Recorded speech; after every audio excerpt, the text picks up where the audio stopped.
Jadi kalau di dalam beberapa cerita riwayat hadis itu kan cerita mengenai kekhalifahan Umar bin Khattab itu kan dia suka mendengarkan keluhan masyarakat. Dia sering menyamar keliling ke kampung-kampung mendengarkan rintihan masyarakat tentang penyelenggaraan pelayanan, apakah kekhalifahan dia melayani Dengan masyarakat dengan baik atau Iya. tidak. Gitu. Selamat datang di Rukun Podcast. Assalamualaikum Bapak. Waalaikumsalam. Selamat datang di Rukun Podcast. Terima kasih atas kesempatan yang diberikan. Masya Allah, kita juga terima kasih Pak atas berkenan waktunya biar bisa ngobrol bareng dengan sahabat Rukun nih Pak. Betul. Masya Allah. Sahabat Rukun, beliau adalah seorang ketua ombudsman ini Pak ya. Masya Allah, dan berkenan untuk sharing sama kita yang berkaitan sebenarnya kan juga sahabat Rukun kepo nih Pak, terutama saya sendiri Pak. Mungkin kita ngobrol aja ya Pak ya langsung. Iya, ya. betul. Jadi sebenarnya kan ada lembaga negara nih Pak, namanya Betul, Ombudsman. ya, Ombudsman. Nah mungkin sahabat Rukun ataupun teman-teman yang lain tuh masih awam Pak. Sebenarnya Ombudsman ini apa ya? Jangan-jangan ini juga bagian dari KPK ya Pak ya? Benar nggak sih Pak? Gimana Pak? Ya. Ombudsman sendiri itu secara harfiah itu berasal dari bahasa Skandinavia kuno. Oh. Dari Swedia ya. Artinya itu ombuds itu wali atau wakil ya, wakil. Jadi dulu sejarahnya itu agak panjang ini. Jadi di abad ke-18 tepatnya pada tahun 1709 ketika raja atau kaisar gitu ya, Charles XII dari Swedia ini pada tahun itu di kerajaan Swedia ini sedang kalah perang dengan Rusia, kan diserang oleh Tsar Rusia. Oke. Nah, kemudian Raja Charles XII ini melarikan diri, kemudian mengambil suaka politik di negara atau Kesultanan Ottoman Turki, Turki Utsmani. Iya, Turki Utsmani ya. Ya. Nah, kemudian Raja Charles XII ini ketika melihat Kesultanan Turki Utsmani ini kok pemerintahnya begitu dihormati oleh rakyatnya, kemudian begitu dipatuhi oleh rakyatnya, kepatuhan hukum masyarakatnya baik gitu ya. Kemudian Raja Charles XII ini mungkin mengamati bagaimana sistem pemerintahan meskipun sama-sama monarki ya kalau di Swedia itu melalui kerajaan, raja atau king gitu ya. Tapi kalau di Turki Utsmani kan khalifah atau sultan gitu ya. Di situ di Turki Utsmani ini ada lembaga namanya Waliul Mukhtasif. Oke. Waliul Mukhtasif ini lembaga yang diberi kewenangan oleh Sultan Turki, kalau tidak salah waktu itu Sultan Mahmud IV ya. Kemudian Waliul Mukhtasib ini diberi kewenangan untuk menerima pengaduan dan mengawasi jalannya pemerintahan, terutama pada pelayanan publik. Pengaduan dari rakyatnya. Iya, pengeluhan-keluhan masyarakat kalau ada pelayanan kesultanan yang dianggap tidak baik itu mengadunya ke Waliul Mukhtasib ini. Yang direpresentasikan karena waktu itu belum ada parlemen ya. Setiap ada masyarakat yang punya pendapat atau mengeluh itu disampaikan lewat Waliul Mukhtasib ini. Nah, kemudian ketika beliau ini pulang ke Swedia pada tahun setelah Rusia ini artinya meninggalkan Swedia ya, mungkin entah juga kalah perang atau bagaimana. Kemudian Raja Charles XII ini pulang kembali ke Swedia. Oh, Swedia.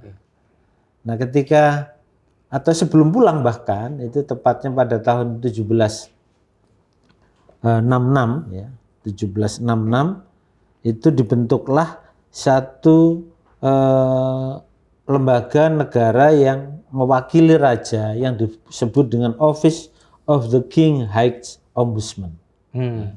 Jadi Office of the King High Ombudsman itu semacam komisi tinggi pemerintahan atau kerajaan gitu ya, yang disebut dengan yang diangkat oleh raja yang disebut dengan ombudsman. Oh. Ombudsman itu tadi itu mengambil bahasa Swedia atau Skandinavia kuno yang itu menerjemahkan dari bahasa Waliul Muhtasib tadi itu. Oh, ternyata dari zaman dulu sudah ada ya Sudah ombudsman ada, ya, iya.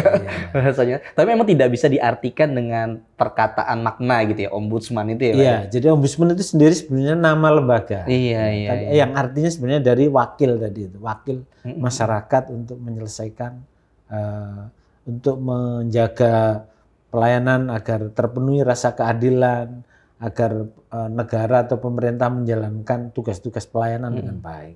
Itu pun berarti sama seperti di sini, di Indonesia juga. Sama, jadi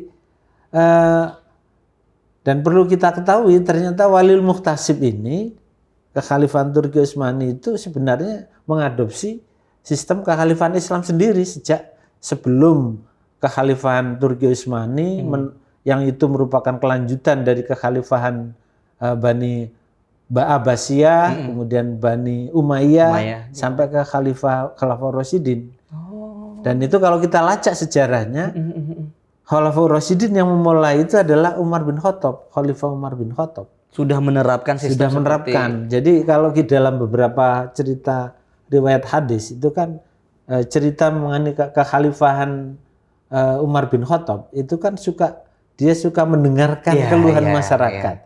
Dia sering menyamar keliling ke kampung-kampung mendengarkan rintihan masyarakat tentang penyelenggaraan pelayanan, apakah kekhalifahan dia melayani dengan masyarakat dengan baik atau iya. tidak gitu ya, sampai dia menyamar. Kemudian bahkan pernah terjadi ketika di Gubernur Mesir ya, ada penyelesaian konflik tanah ya, perganti rugi dan dialami oleh orang Yahudi, malah Khalifah Umar sendiri yang datang menyelesaikan. Dan itu keluhan diketahui ketika dia menyamar tadi itu. Iya. Ya, karena waktu itu kan mungkin belum ada ya sistem perwakilan. Iya. Nah karena itulah, karena Khalifah Umar itu kemudian karena nggak mungkin tiap hari dia melakukan penyamaran itu, maka membentuk lembaga yang namanya Qadhi al-Qadhat kan gitu. Nah, Qadhi al-Qadhat ini mirip dengan itu, lembaga yang dibentuk, ada orang-orang para ahli agama yang kemudian disuruh menerima mengadu ketika di masjid atau apa. Nah, kemudian nanti disampaikan ke khalifah bagaimana menyelesaikannya gitu. Sehingga pelayanan masyarakat tuh menjadi sampai gitu ya. Nah, budaya Qadhi al-Qadhat inilah kemudian diteruskan oleh khalifah-khalifah yang lain sampai kepada Turki Utsmani tadi itu. Yang ketika di Turki Utsmani namanya Waliul Muhtasib tadi itu. Kita kemudian pada abad sekarang, abad ke-20, 21 ini, istilah Waliul Muhtasib itu nggak dikenal gitu. Yeah. Yang kita kenal adalah warisan dari Raja Charles XII di Swedia ini, Itu yang ombudsman namanya. disebut ombudsman tadi itu. Nah, sekarang ini di dunia ini sudah ada dibentuk ombudsman itu di hampir 90 negara ya. Dan ada kurang lebih 200 lembaga ombudsman, karena di setiap negara itu ada macam-macam. Sebenarnya mirip dengan komisi lah kalau di Indonesia ya, ada komisi Komnas HAM, Komnas Perempuan, Pemberantasan korupsi, ya, Komisi Pemberantasan Korupsi. Nah, ketika reformasi di Indonesia itu ingat gitu ya, karena waktu itu kan pada zaman reformasi itu kan kita tahu bahwa salah satu isu yang sangat menonjol adalah penyelenggaraan pemerintahan yang tidak baik ya. Dan kemudian dituntut untuk penyelenggaraan pemerintahan yang baik seperti apa. Maka lahirlah Undang-Undang 28 tahun 99 tentang penyelenggaraan negara yang bebas KKN. Kemudian ada TAP MPR nomor 11 tahun 2001 tentang perlunya pembentukan lembaga-lembaga negara yang bisa menjaga penyelenggaraan pemerintahan yang baik. Di antaranya TAP MPR itu memandatkan supaya membentuk ombudsman. Gitu. Nah, maka pada waktu itu zaman Presiden Habibie membentuk tim kecil untuk mempelajari perlunya ombudsman itu seperti apa. Nah, kemudian diteruskan oleh Presiden Gus Dur. Presiden Gus Dur inilah yang kemudian membuat tim 9 yang ditugaskan untuk mempelajari lebih jelas ombudsman itu seperti apa, dan berdasar Kepres tahun 2000, Kepres nomor 44 tahun 2000, dibentuklah pada awalnya namanya Komisi Ombudsman Nasional. Nah, itu pada tahun 2000. Nah, perjalanan waktu kemudian lembaga ini dikuatkan melalui Undang-Undang nomor 38 tahun 2000, Undang-Undang nomor 37 tahun 2008 yang disebut Undang-Undang Ombudsman Republik Indonesia. Jadi disitulah kemudian secara legal ombudsman ini ditetapkan lewat undang-undang dan menjalankan tugas fungsi pengawasan yang fokusnya, karena sudah banyak komisi-komisi di Indonesia ini, Ombudsman Republik Indonesia itu khusus fokus kepada pelayanan publik, penyelenggaraan pelayanan publik. Jadi kalau di dalam Undang-Undang nomor 37 tahun 2008 itu, di dalam pasal 1 ayat 1 disebutkan bahwa ombudsman itu adalah lembaga negara yang diberi tugas untuk melakukan pengawasan terhadap penyelenggaraan pelayanan publik yang dilakukan oleh negara, oleh pemerintah, BUMN, BUMD, ya.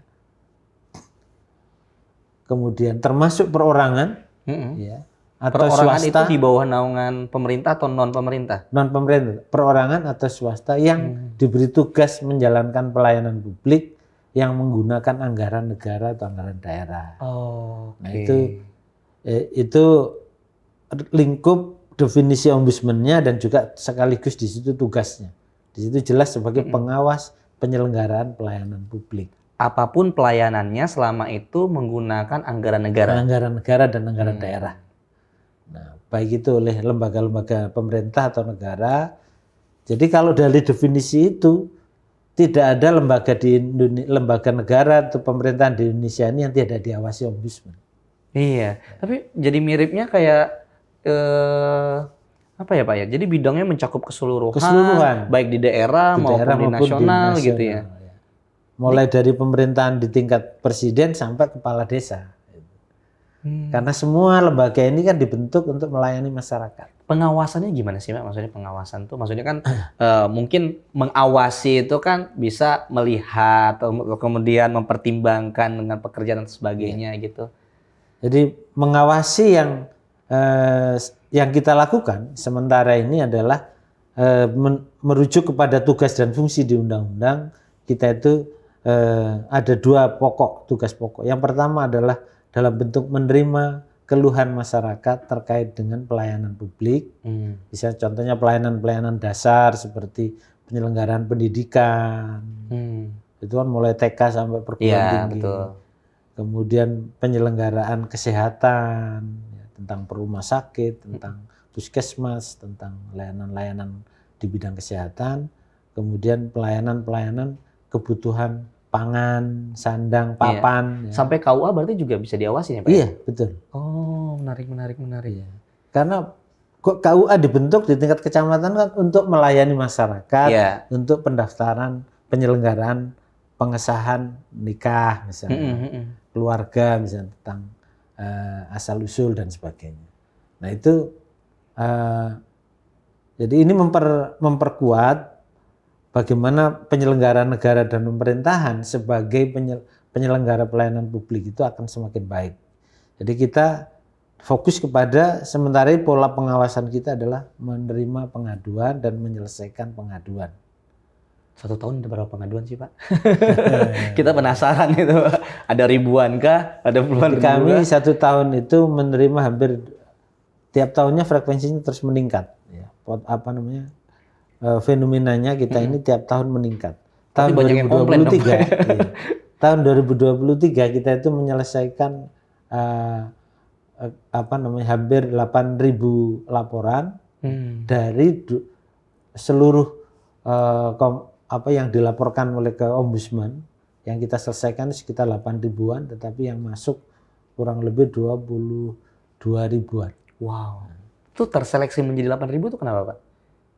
Jadi mekanisme kita di dalam menyelesaikan pengaduan itu kan ada prosedurnya. Jadi pertama kalau dari jumlah keluhan masyarakat itu kan kita lakukan namanya penapisan, kita lakukan dengan cara melakukan verifikasi. Iya. Verifikasi itu yang pertama kita lihat apakah ini betul korban pelayanan publik. Iya. Yang kedua yang melapor ini apakah betul warga negara atau betul-betul orang yang memang menjadi korban. Jadi itu kita lihat dari identitasnya harus jelas. Orangnya bisa dikontak, bisa dihubungi. Sama aja kayak orang laporan ke polisian ya. Kan harus diverifikasi dulu datanya, buktinya dan sebagainya gitu ya Pak ya. Terus kemudian identitasnya kita harus punya, kontaknya harus punya. Nah, setelah itu kita verifikasi untuk melihat identifikasi dulu apa yang dikeluhkan. Misalnya contohnya umpamanya pelayanan di bidang sertifikat tanah misalnya.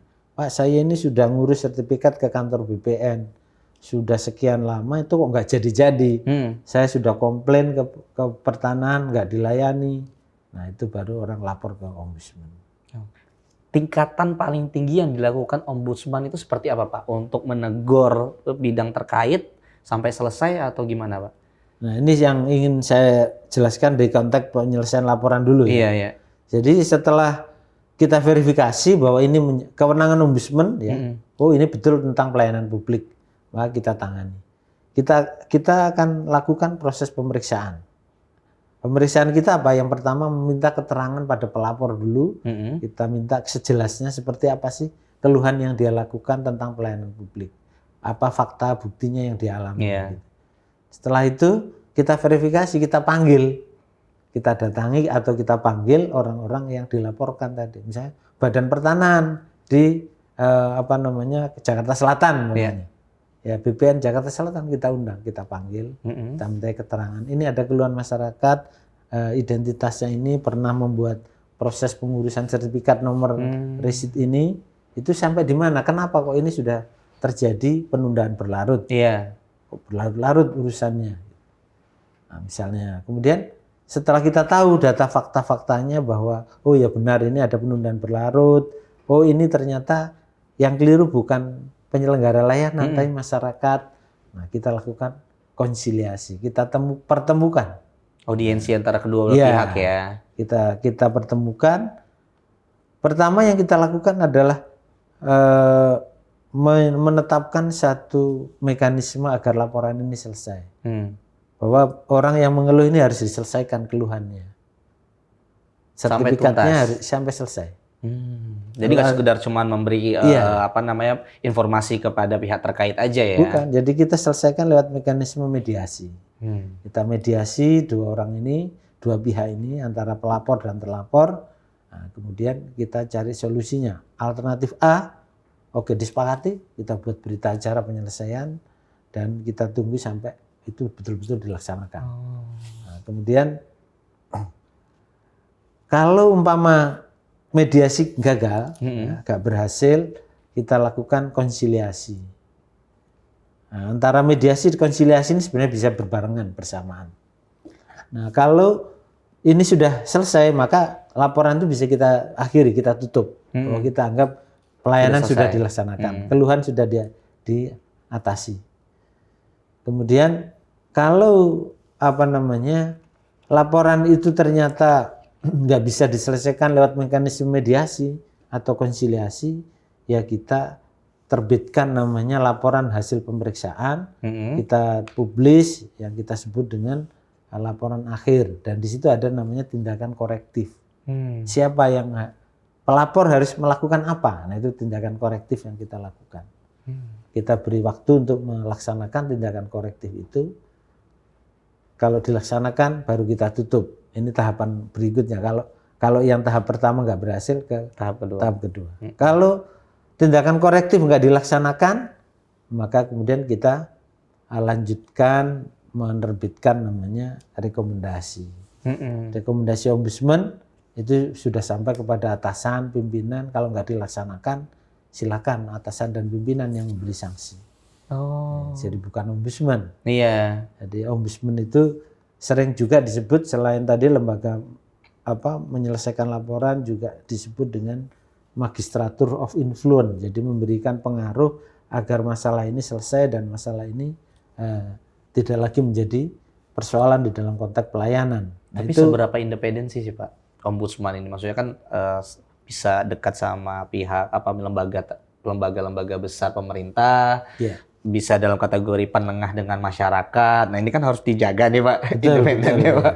Jadi Ombudsman itu secara kelembagaan dia disebut sebagai lembaga negara yang bebas dan mandiri, tidak terpengaruh oleh lembaga lain dan tidak punya hubungan organik dengan lembaga-lembaga negara yang lain. Jadi secara keorganisasian kelembagaan kita adalah lembaga yang mandiri dalam mengambil keputusan, dalam melakukan tindakan, bahkan presiden juga tidak bisa mempengaruhi ombudsman. Presiden juga nggak bisa? Presiden tidak bisa memerintah ombudsman misalnya. Ombudsman itu tidak begitu, mestinya begini misalnya. Itu tidak bisa seperti itu. Bahkan kalau di beberapa negara yang sudah bagus ombudsman itu bisa juga mengusulkan impeachment kepada presiden kalau presiden terbukti melakukan maladministrasi. Jadi apa yang tadi kita diskusikan tentang keluhan masyarakat tentang pelayanan publik yang dikeluhkan tadi itu yang disebut dengan maladministrasi. Maladministrasi itu adalah satu perbuatan penyelenggara pelayanan publik yang dianggap melawan hukum, bertentangan hukum, menggunakan wewenang untuk tujuan lain, mengabaikan aturan, sehingga mengakibatkan masyarakat dirugikan. Itu pengertian maladministrasi secara singkat. Nah, contoh-contohnya maladministrasi itu adalah misalnya penundaan berlarut tadi ya. Biasanya melayani sehari dijadikan 1 minggu. Cukup 2 hari tapi berhari-hari, mestinya 1 minggu bisa menjadi 1 bulan dan seterusnya. Atau mungkin kualitas dari pelayanannya tidak sesuai dengan ekspektasi atau standarnya, itu bisa ngaruh Pak? Bisa juga. Nah itu yang membuat kita kenapa kok kemudian jumlah yang masuk antara 22.000 menjadi hanya 8.000-an, itu ya karena tadi tidak semua masuk yang ke ombudsman itu kita anggap sebagai laporan mal. Ada juga yang ini bukan kewenangan ombudsman, ada juga yang itu kewenangan lembaga lain. Itu kita sampaikan. Nah, yang perlu kita diketahui oleh masyarakat bahwa laporan ke ombudsman itu harus bukan yang sedang diperiksa oleh pengadilan. Kalau sedang diperiksa pengadilan, ombudsman tidak memeriksa. Jadi, kan sudah ada bagian yang mengurusi karena itu sudah kewenangan pengadilan. Yang kedua, selain bukan kewenangan sedang diproses di pengadilan, laporannya itu peristiwanya tidak kurang dari 2 tahun. Kalau lebih dari 2 tahun berarti tidak bisa dilaporkan. Jadi harus ada dokumen yang menunjukkan bahwa proses ini masih kurang dari 2 tahun. Nah itu banyak para pelapor itu mengambil langkah-langkah. Misalnya sudah lewat 2 tahun dia membuat surat lagi. Surat? Ya ke lembaga yang dia keluhkan tadi itu. Ketika 2 tahun yang lalu misalnya supaya bisa diperiksa di ombudsman dilakukan pembaharuan surat. Itu bisa. Jadi memang secara pengaturannya mungkin saya agak konklusiin ya Pak ya. Artinya ombudsman ini sifatnya mengawasi dan tahapan itu dari masyarakat dan bisa menegur atau mengaudiensikan lembaga-lembaga yang berkaitan dengan keluhan tersebut ya Pak ya. Jadi kita menegurnya lewat tadi hasil pemeriksaan. Nah selain kita menyelesaikan laporan masyarakat, ombudsman juga melakukan apa yang kita sebut dengan pencegahan maladministrasi. Oke, itu maksudnya edukasi ke masyarakat? Ya, salah satunya melakukan edukasi seperti forum, seperti podcast ini. Jadi kami kalau ke daerah juga sering melakukan podcast lewat televisi Republik Indonesia, lewat radio, lewat berbagai media. Kami punya perwakilan di seluruh provinsi. Di setiap provinsi kita ada. Ya, kalau masyarakat ingin mengeluhkan masalah-masalah pelayanan publik, dia tidak harus ke Jakarta.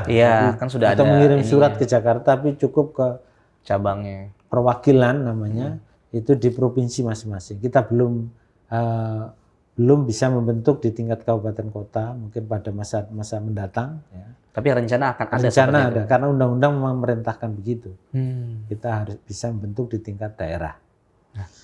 Nah, pencegahan yang kita lakukan bentuknya salah satunya adalah selain pendidikan masyarakat, bisa juga lewat kita melakukan namanya audit kebijakan.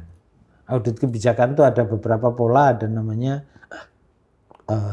rapid assessment. Kita melakukan kajian terhadap keluhan-keluhan masyarakat yang paling sering tentang apa. Nah, ini di sebuah tempat. Nah, itu di situ kita lakukan semacam telaah regulasinya, telaah kebijakannya. Oh, tanpa harus melihat follow up dari laporan pelanggarannya masyarakat. sendiri ya. Oke.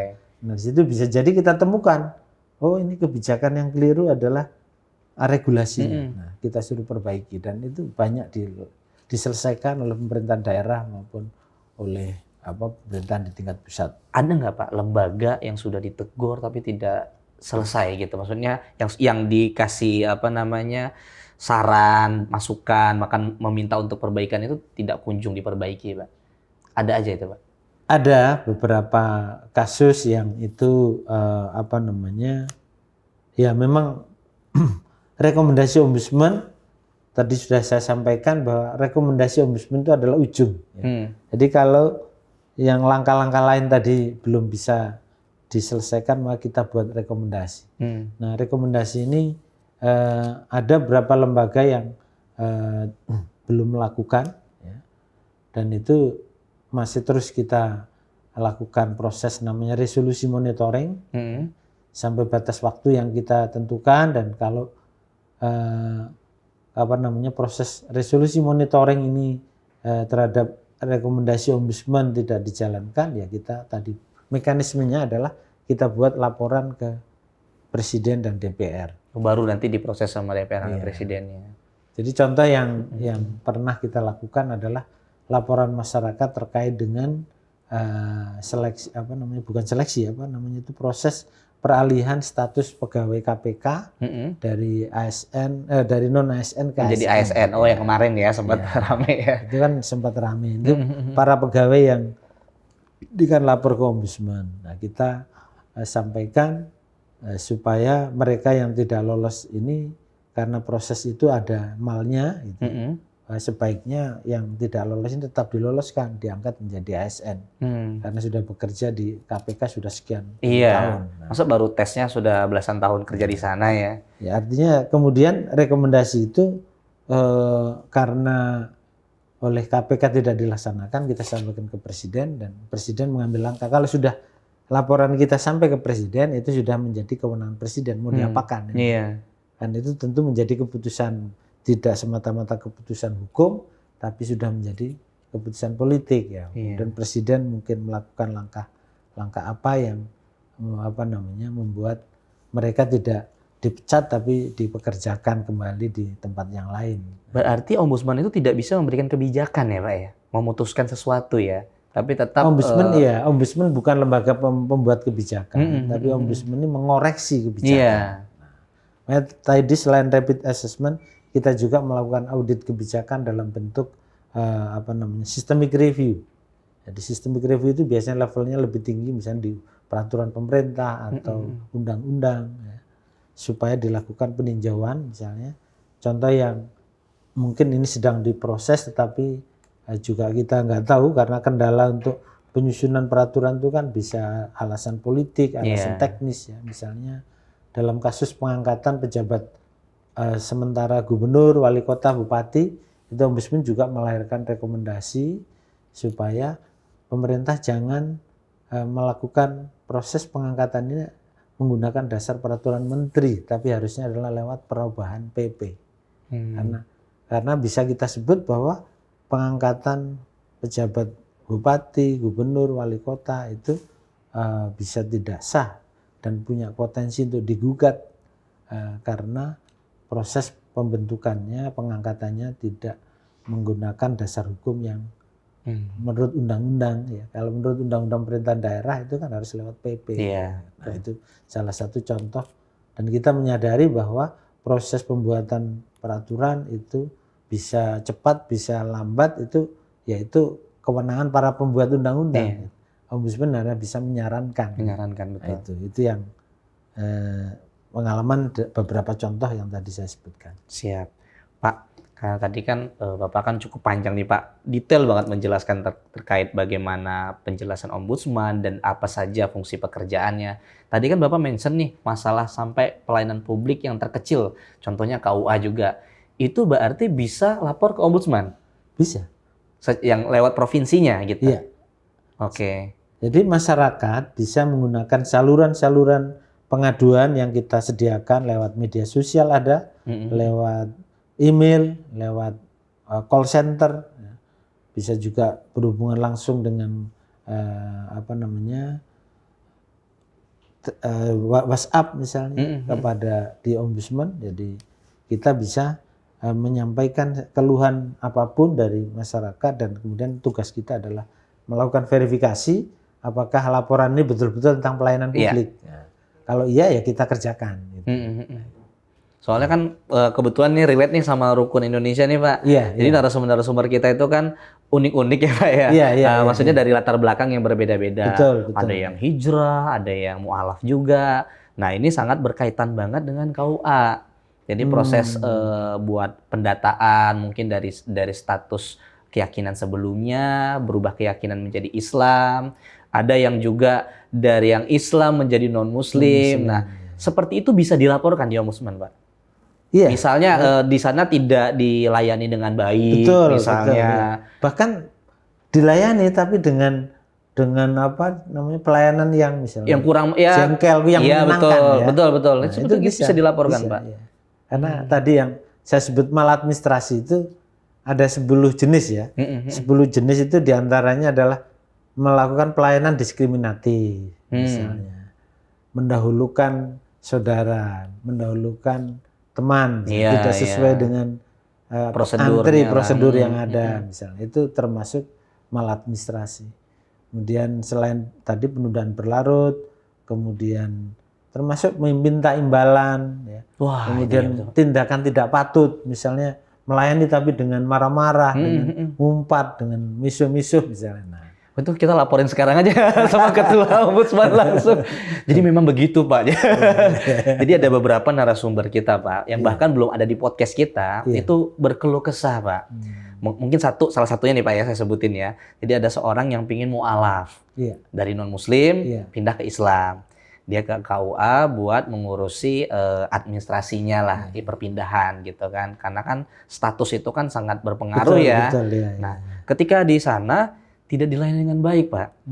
Jadi tidak dipanggil, kemudian ketika sudah dipertanyakan kenapa saya tidak dilayani gitu kan, cuek. Padahal dalam tanda kutip kalau bicara soal ini kan mau agama apapun ya tetap harus dilayani ya Pak ya gitu.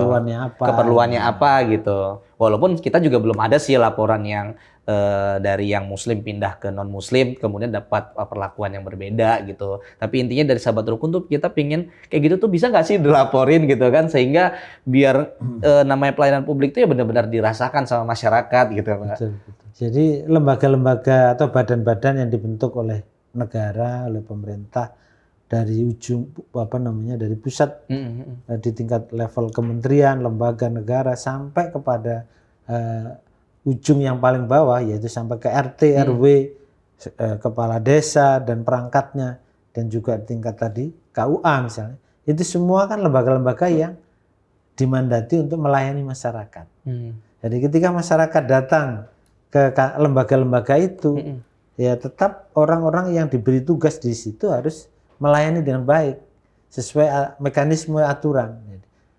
Kecuali kalau lembaga itu misalnya nggak berwenang, umpamanya orang mau nabung kok ke KUA, ya nggak mungkin kan? Ya pasti beda ya fungsinya ya.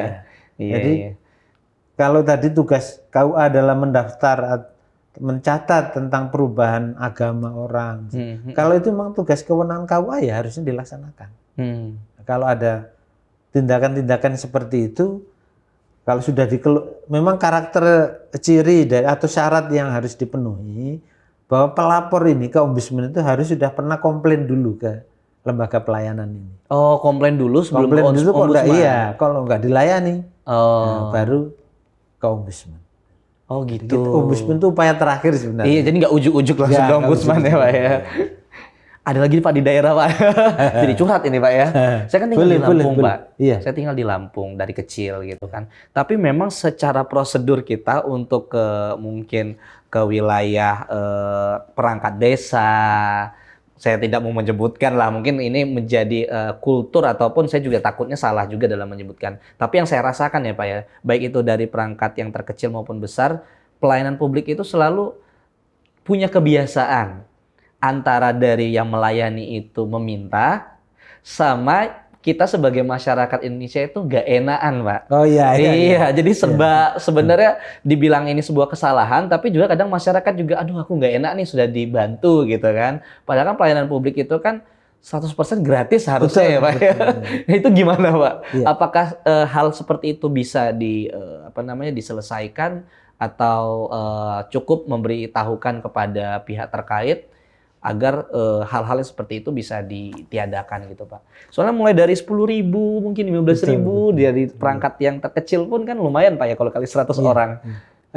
Sebenarnya usaha pemerintah atau negara ini untuk menghapus pungutan liar misalnya itu kan sudah banyak cara ya. Ada disebut saber pungli, tim saber pungli atau waskat dan sebagainya ya. Tapi ini memang kadang memerlukan effort yang kuat ya untuk. Nah, termasuk ombudsman. Jadi sudah mendefinisikan kalau suatu pelayanan itu kemudian minta imbalan, itu sudah termasuk maladministrasi. Jadi itu bisa kena sanksi. Sanksi dalam arti bahwa ini jelas melakukan pelanggaran penyelenggaraan pelayanan ya, yang itu bisa diselesaikan. Artinya kalau dilaporkan ke kalau di setiap lembaga pelayanan itu kan ada pengawas internal. Dilaporkan ke lembaga pengawas internal, kalau nggak diselesaikan ya dilaporkan ke ombudsman. Oke, jadi kita banyak juga menyelesaikan itu, bahkan masalah-masalah kompensasi ganti rugi juga pernah kita selesaikan. Baru saja kita misalnya menyelesaikan di Papua itu kasusnya agak lama sebenarnya. Sejak tahun 2018 di Papua Barat ya, itu ada pegawai honorer sejumlah 512 orang melapor ke ombudsman tentang, kan dia itu sudah ada mekanisme bahwa tenaga honorer ini akan diangkat menjadi ASN. Lewat mekanisme P3K.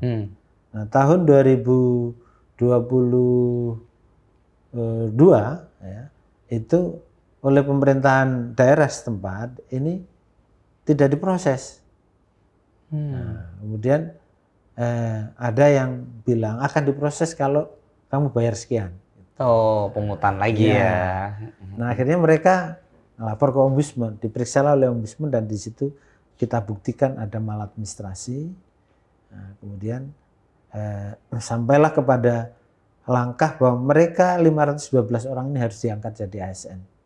Lewat mekanisme P3K tadi. Nah, kemudian tidak segera ditindaklanjuti, akhirnya kita panggil BKD-nya, kemudian kita hubungi BKN, kemudian kita tunjukkan masalahnya dan akhirnya dibuatlah rekomendasi BKN bahwa mereka ini dapat diangkat. Akhirnya diproseslah 512 ini, ya tentu banyak ragam kasus ya, tiap orang dari 512 itu yang akhirnya selesai itu 410 yang bisa diangkat ke P3K. Yang 102 itu kurang lebih mereka memilih, ada yang sudah meninggal, ada yang bekerja di tempat lain, ada yang menolak tidak ikut proses. Karena kan mekanisme menjadi P3K kan ada tesnya, ada pemenuhan syarat administrasi dan sebagainya. Ya, itu kan tetap harus dipenuhi ya Pak ya, bukan sekedar karena ombudsman merekomendasikan langsung naik aja. Di situ kemudian tidak ada lagi pungutan-pungutan. Gitu. Itu salah satu contoh yang bisa kita selesaikan. Menarik. Jadi buat sahabat rukun nih, kalau pelayanan publik itu lapor, tapi lapor ke pihak terkait dulu ya Pak ya, baru lapor ke pengawas internal dulu.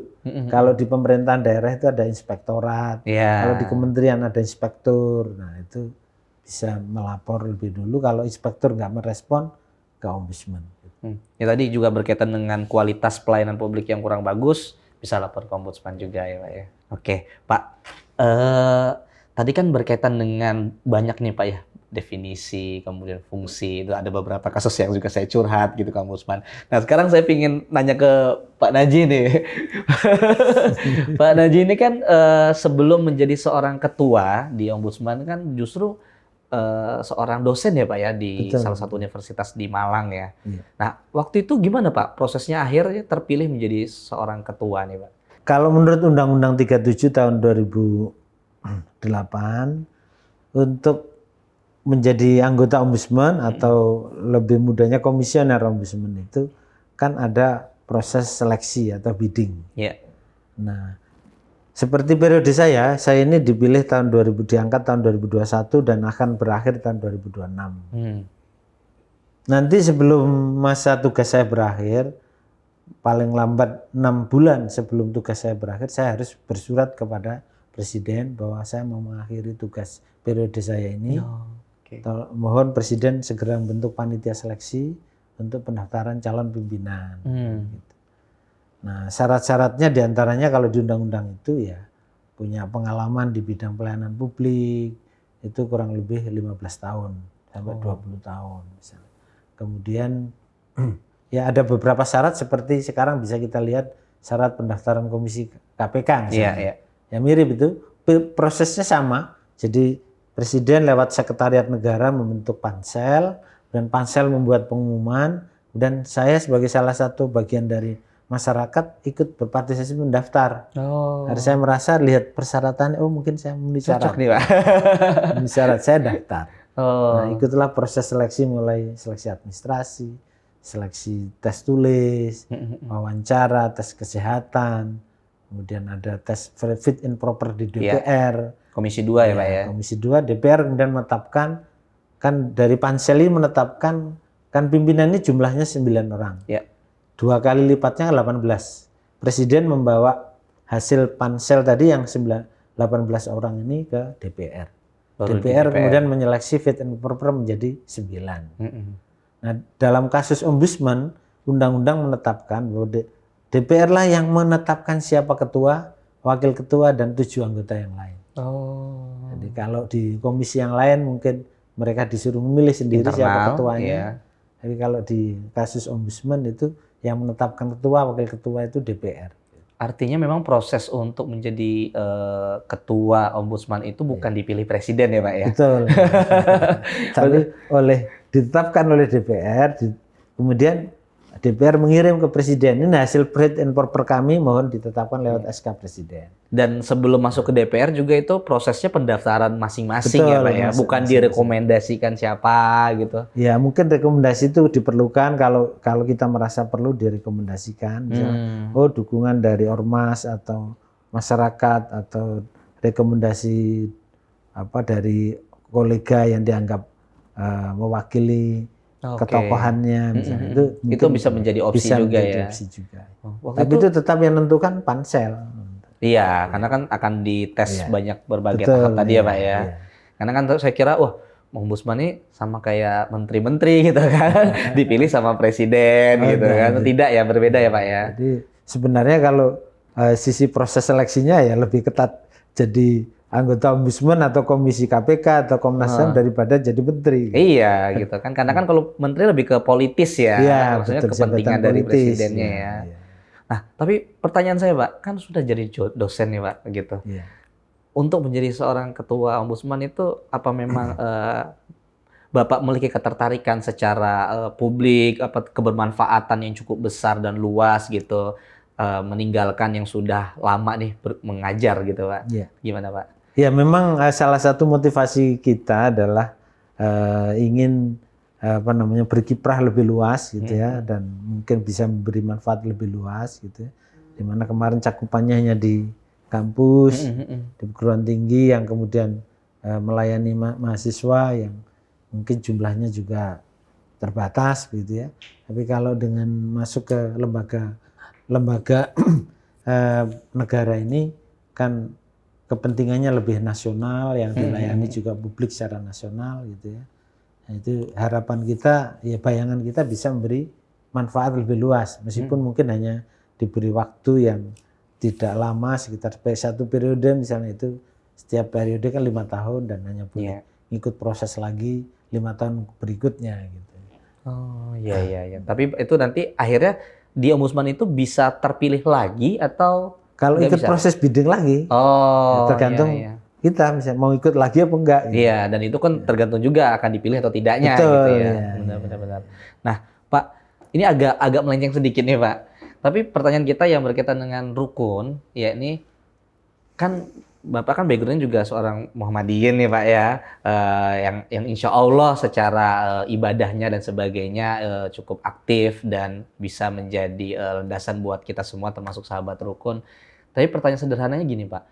Orang yang memiliki kegiatan aktif dalam ibadah keseharian sama orang yang tidak, itu berpengaruh nggak sih Pak di pekerjaan, terutama mungkin di ombudsman atau seperti apa yang Bapak pahami atau Bapak pimpin nih perusahaan lembaganya gitu, sama orang yang mungkin biasa saja gitu. Ya, dalam pengalaman hidup saya sebelum jadi di ombudsman maupun setelah di ombudsman, bahwa orang yang menjalani ibadah dengan baik, ya, ketaatan beragama dengan baik itu punya pengaruh dampak kepada pola atau cara mereka dalam menjalankan pekerjaan.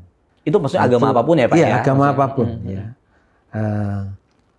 Termasuk konteks kedisiplinan, ya, kemudian kepatuhan pada aturan, itu komitmen kepada integritas itu lebih kuat ya.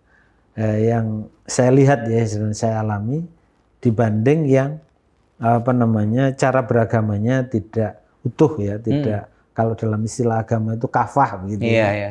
ya. Jadi secara spiritual, orang beragama itu kalau dalam pengalaman saya sebagai seorang muslim itu memberi dampak kepada cara dia melakukan tugas dan pekerjaan. Itu termasuk ketika kita ingin menyelesaikan laporan masyarakat. Ketika berhadapan dengan para penyelenggara layanan, itu bisa kita lihat cara pendekatan kita kan bisa lebih persuasifnya lebih mudah, kemudian pemahaman tentang makna pekerjaan itu lebih mudah kita lakukan dibanding yang tidak. Karena biasanya orang yang dalam pengalaman saya, orang yang kuat dalam memahami konsep hidupnya atas dasar agamanya itu lebih wise ya, lebih bijaksana, kemudian mudah diajak bicara ya, tidak mendahulukan rasio dibanding rasa, gitu, misalnya begitu. Jadi orang yang kuat bukan berarti bahwa orang yang beragama itu tidak rasional, gitu. Tapi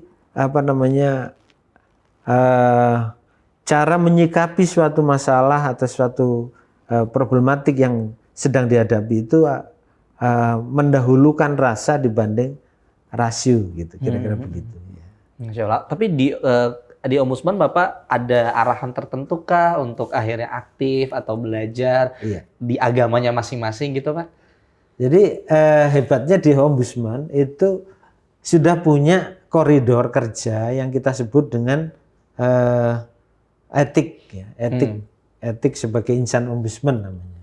Nah di situ sekurangnya ada 3 norma kuat yang kita tanamkan, yaitu integritas, profesional, dan adil. Nah, jadi sebagai ombudsman dia ini harus punya integritas, independensinya tidak mudah dipengaruhi, tidak mudah disuap, kemudian menjaga nama baik lembaga, menjaga nama baik dirinya sendiri, ya, itu integritasnya. Jadi karena godaan, meskipun kita ini bukan penegak hukum ya, tapi godaan untuk orang menyalahgunakan kesempatan itu sangat besar. Gitu. Apalagi dalam level-level konflik atau laporan-laporan masyarakat yang berkaitan dengan kepentingan ekonomi yang besar. Misalnya contohnya dalam kasus perbankan, dalam kasus impor, izin impor, kemudian pernah kita tangani kayak impor beras, impor gula, impor daging misalnya. kemudian dalam kasus isu-isu pertambangan, misalnya perizinan tambang dan sebagainya. Itu kan banyak laporan berkaitan dengan tidak diberi izinnya suatu badan usaha untuk nambang. Nah, itu dulu sudah lahir kok sekarang nggak diterbitkan. Nah, lapor ke Ombudsman misalnya. Itu rekomendasi Ombudsman yang menyatakan bahwa penyelenggara layanan maladministrasi itu sudah membuat ruang yang itu tadi, itu salah satu contoh. Ya. Integritas itu kita pegang teguh. Yang kedua profesional.